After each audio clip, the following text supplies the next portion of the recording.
What's going on, moms and dads? Welcome to another episode in our NFL preview series where we go division by division, try to identify the fadeable narratives, the ride teams, the fade teams, whatever else the dads are feeling heading into the 2022 NFL season. Whether you are listening to this or watching this, make sure you're following our Twitter at FadeUSports.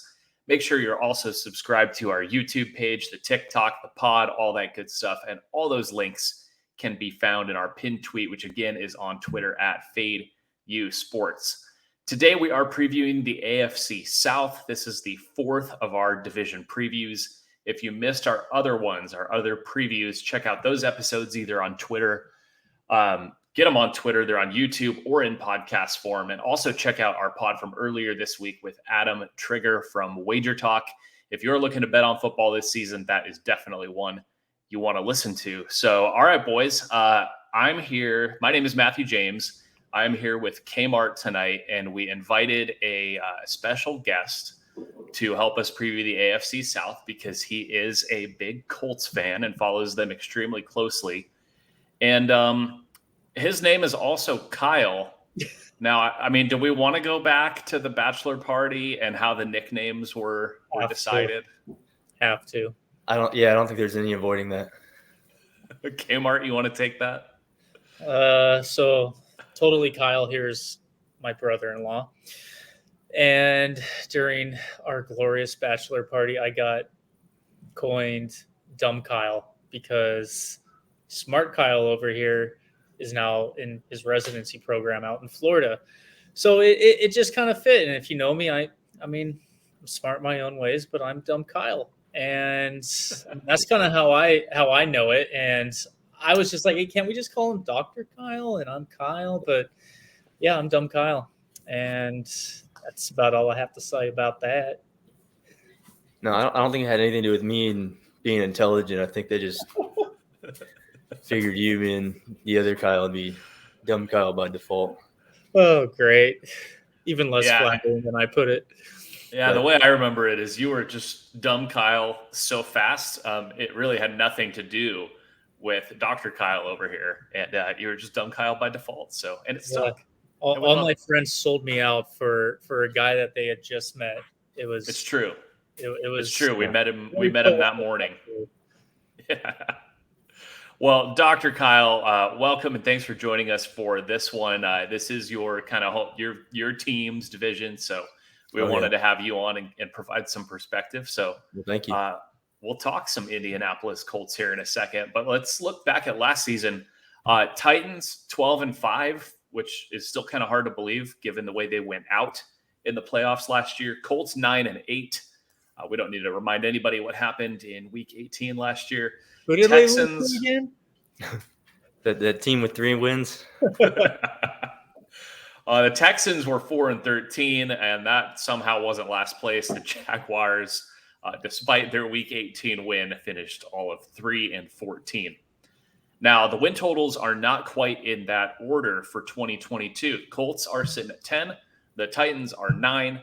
Jaguars 6.5, despite going 3-14 last season. And then the Texans are an NFL worst 4.5 on their win total. So, I mean, I guess we got to start at the top. The Colts have been a very heavily talked about team. Whenever the NFL previews I've been listening to, everyone loves the Colts as a dark horse to come out of the AFC or possibly finish with the best record in the AFC. Dr. Kyle, this is your team. Is the hype justified? I mean, the Colts have done a lot of good things this offseason, but I guess, is the hype justified, and where could it potentially get derailed? I mean, I think it's fair. I think to be optimistic, considering everything that went on last year with Wentz, who had his moments, but he was also, I think he cost them at times. And to bring in somebody like Matt Ryan, I think he can control the game a little better, make the check down throws that Wentz wasn't even considering. And I don't know. I'd say some of the O-lines, I think if they remain healthy, they've got a core 3 guys with Nelson, Ryan Kelly, and Braden Smith. But those guys last year were either playing hurt or missed games.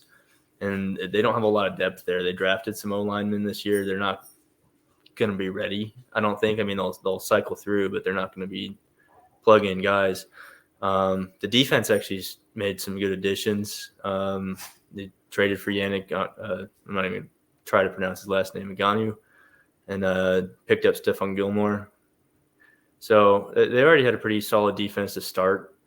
But I think they made the right moves. That a lot of the hype is coming from because they had JT on their team last year, which is obviously the leading rusher. I think anytime you have something like that, it turns a lot of heads, and then you add some other pieces. It makes it a little bit more attractive, I would say. So that moving up, I think they started at 9.5. Now you said it's 10. I don't know. I think 10 is a good number. I don't know if I would feel strongly one way or another. Yeah, I'm not a Colts fan, but I mean, I'm buying in on the hype. I mean, everything you mentioned, Kyle, with the defense, I think Ryan's going to be an upgrade. Pittman looks like he's ready to take the next step.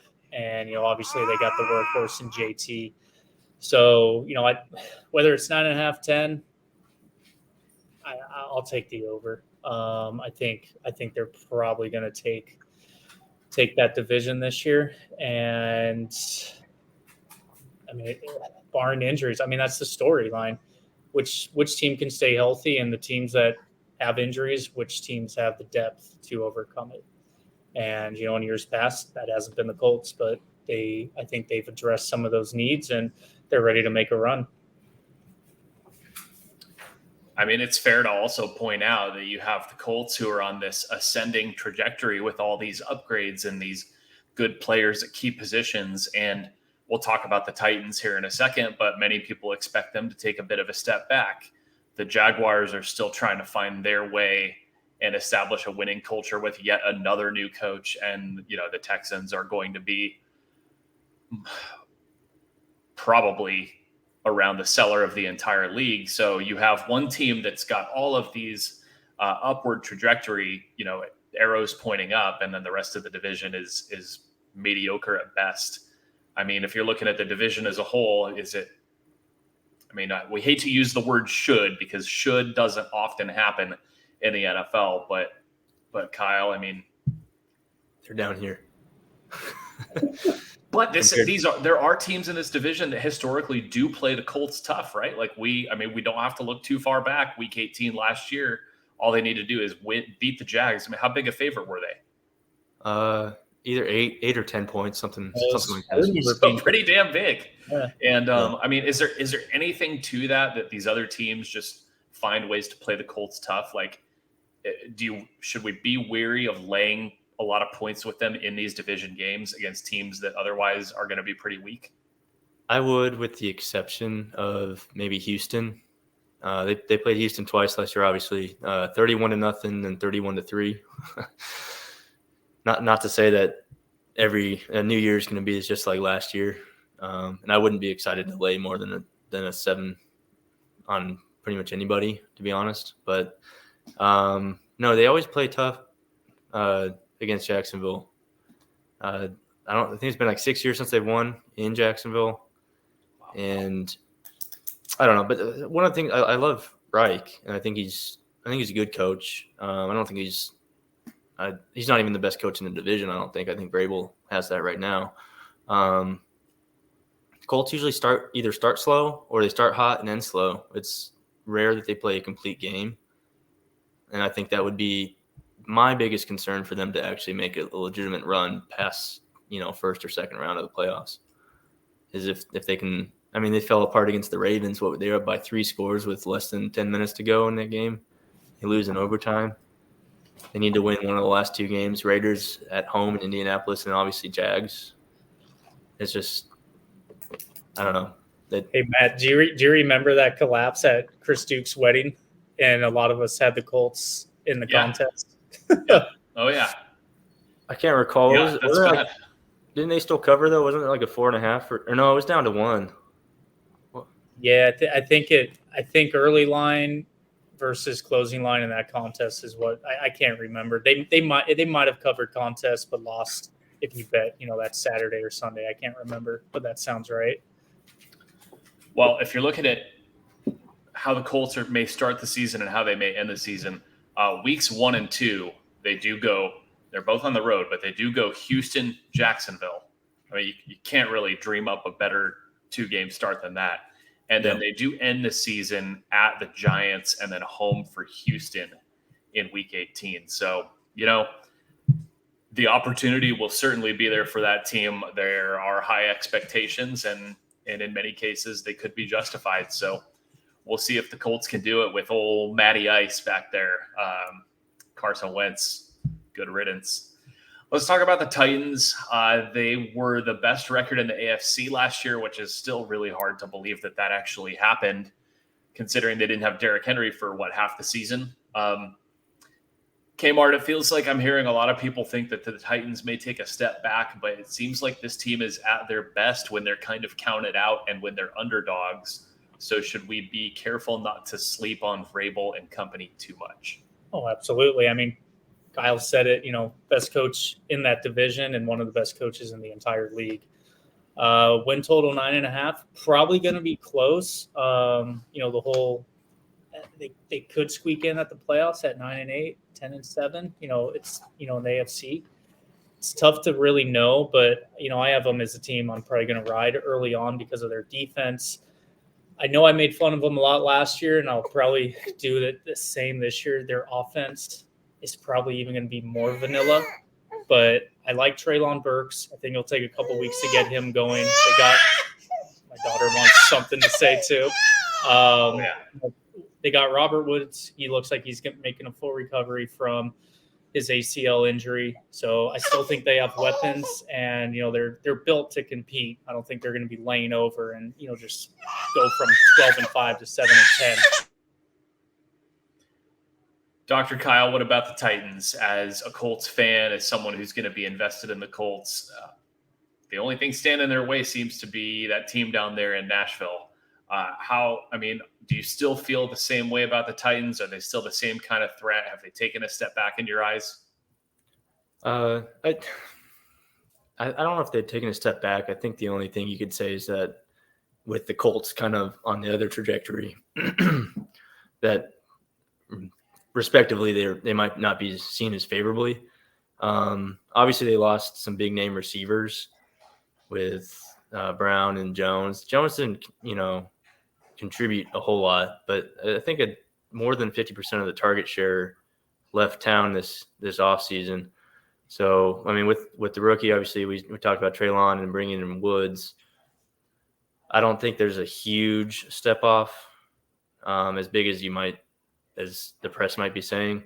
They still got the defense. They still have Derrick Henry, solid coaching. I think 9.5, I would be buying. I'd be going over. Every year that Vrabel's been there, they've increased their win total.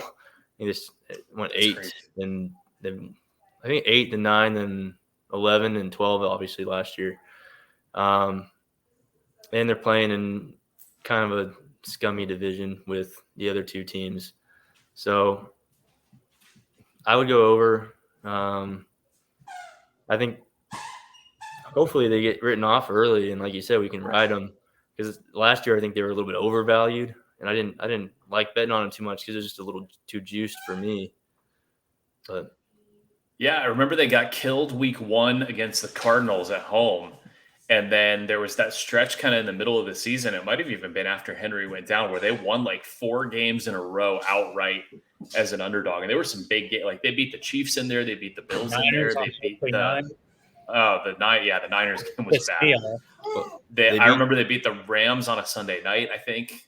They beat the Colts twice. One was overtime. Another one was – they were both one-score games. But that'll be a big tell, obviously. And they play each other week 5 and week 8. They're only a few weeks apart. So if there's a significant injury on one side of the ball or one team or the other in that 4 or 5 week period, that could be huge for the division. Yeah, really interested to keep an eye on the Titans. It's a team that when people sleep on them seems to be at their best, which is what made the playoffs. It was so interesting. They get up for these big games and then they completely just no-showed in their playoff game. Nice work, Tannehill. These last 2 teams, I don't know how much time we want to spend on Houston and Jacksonville. Jacksonville is interesting in that all they did in the offseason was spend a ton of money. I mean, it's hard to not improve upon what was just an absolute disaster with Urban Meyer last year. It seems like that's priced into the win total. 6.5 seems awfully generous for a team that has drafted number 1 overall for 2 years in a row. Kyle, is there you're both Kyle, Kmart, is there anything exciting about the Jags and some of these shiny new pieces they've added and, an actual legitimate coach who's won a Super Bowl? I mean, yeah, when I saw 6.5, I was like, you got to be kidding me. Like, I would love to see it. Like, don't get me wrong. If they're that team that goes from 3-14 to 7-10 or better, tip your hat. But first-year head coach, Lawrence still has a lot to prove. I know they got Christian Kirk, but what has he done exactly? Like, I mean, it's going to have to rely on their defense, and that's rebuilding still. So 6.5 seems like a lot. I'd say 5 to 6, but like I said, I hope I'm wrong on that. They've been down for a number of years, and it'd be nice to just kind of see them take the next step. What do you think, Dr. Kyle? You got anything on the Jags? Yeah, I agree. 6.5 is rich. I mean, new head coach, obviously Doug's got experience, new OC. So it'll be Lawrence coming into a new system. I don't know. The biggest thing is the running backs being healthy, at least right now, and that's not enough for me to pencil in 4 more wins. There's a big changeover on the defensive side of the ball. They said goodbye to Miles Jack, Damian Wilson, but they welcomed obviously the number 1 overall pick, and they picked up the Oluokwan from Atlanta, leading tackler last year in the NFL. So I don't know. They didn't do enough to suggest that they'll be a 7-win team in my mind. This would be if I had to only pick one, this would be mine and be under 6.5. Yeah, maybe better, maybe respectable, but 7 is asking quite a bit. It'll be interesting given that it's pretty generous there with the win total. I'm curious to see if they'll still be big underdogs in a lot of games. Maybe it's a team that if they're catching enough points could be scrappy and hang in there. And maybe the offense in Lawrence does take a step forward with Doug. Really interesting team to keep an eye on. A team that I don't know is going to be very, very interesting is Houston. I don't really know what Houston's doing. Lovey back in the NFL as a head coach is a little bit of a head scratcher.